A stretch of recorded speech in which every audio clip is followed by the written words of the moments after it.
Monolith by Sylosis. Yeah, it's been a long time coming.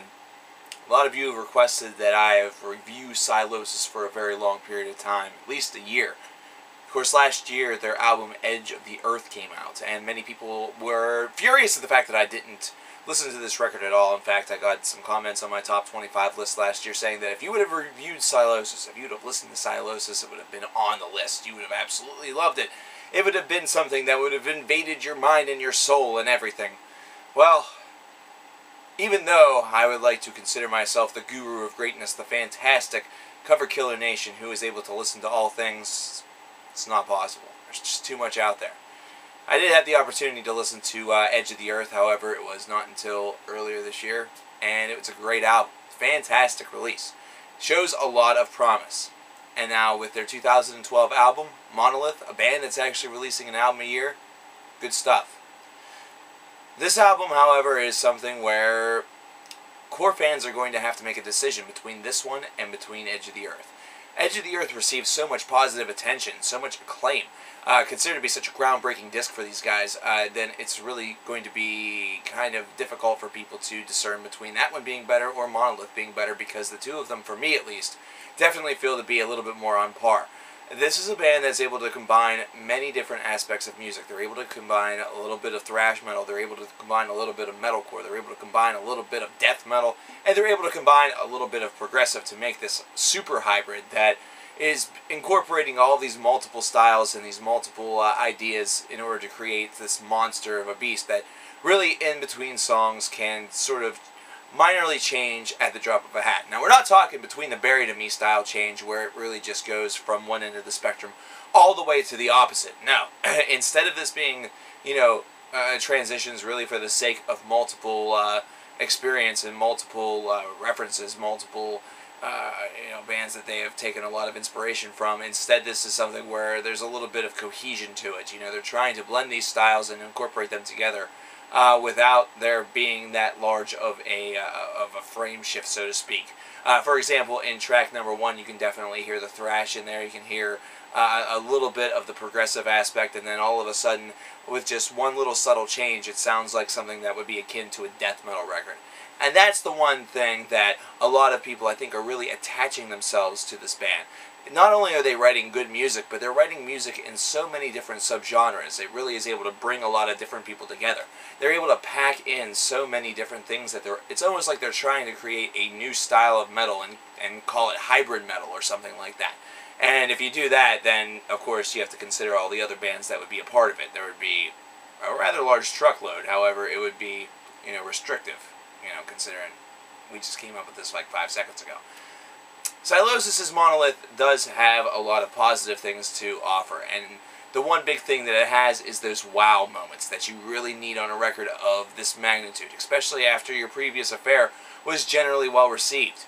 It really needs the wow factor, and it definitely has that. Once again, I return back to track number 1 because it's able to just really get you going right out of the gate. However, this is an album also that continuously just keeps you involved. It keeps you into it. It's not an album that's going to bog you down.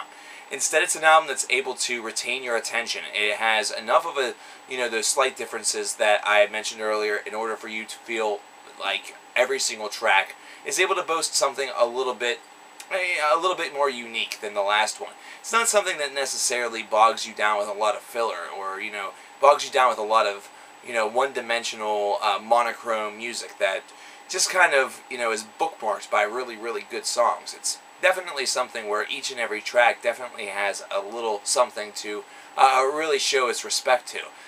And that's the one, that's an aspect of a record like this that can make it very easy to fall in love with, but also very difficult to rate.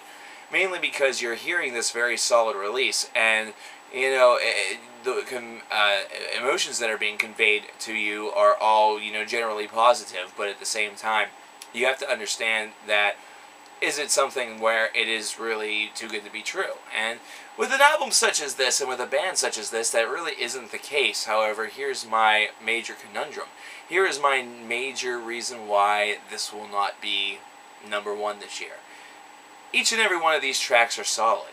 Each and every one of these tracks does boast that it factor that you really need. Sylosis is certainly the band of the next generation, and I really am very proud to announce that they are one of the bands of this upcoming generation, because it definitely shows that this generation is going to have a band to marvel at, especially if they are true metal fans as opposed to Avenged Sevenfold metal fans.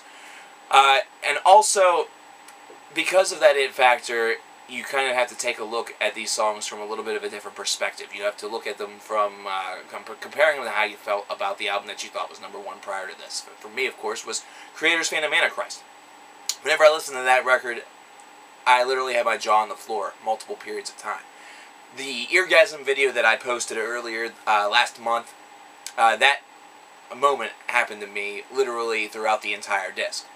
While there were moments of Eargasm throughout this disc, they did not add up to the same number as Phantom Antichrist. And that's the reason why it's not going to quite make it to #1. However, that is not to say that this is not a fantastic album. I really enjoy the way that these guys are able to incorporate these various styles of music and make it not only listenable, but fantastic.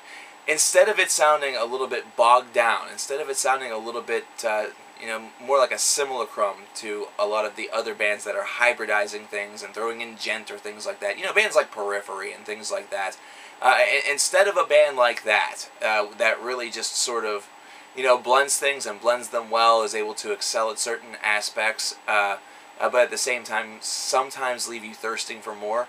This band doesn't really do that. I thirsted for some, clean vocals in track 1. I know I'm referring to that song a lot, but it's incredible.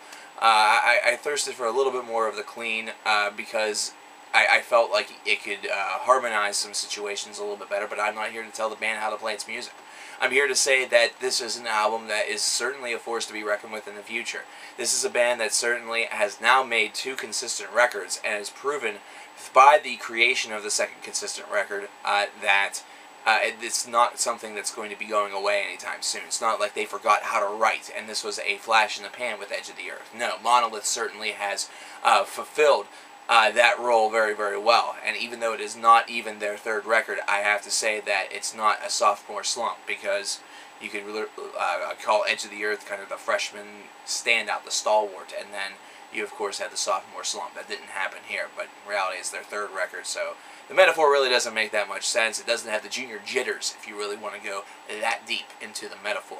Overall, I have to give this album a 9 out of 10. Fantastic, fantastic stuff. Didn't grab me the same way as some other releases this year. However, definitely grabbed me enough and took me on enough of a ride that for a while there, I definitely thought to myself, there's definitely some threatening going on for some top spots. This is a band that I think a couple years down the line, a couple albums down the line, may have a serious case. It just depends on where their career goes from here. So ladies and gentlemen, definitely check out this record. It's certainly one that is worthy of your investigation. If you've never heard of Sylosis before, don't be like me. Don't wait. After you hear this video, check the stuff out. I'm sure that you'll enjoy it. And if you don't, well then, hey, we have disparaging opinions. Whoop-de-fucking shit. Take care.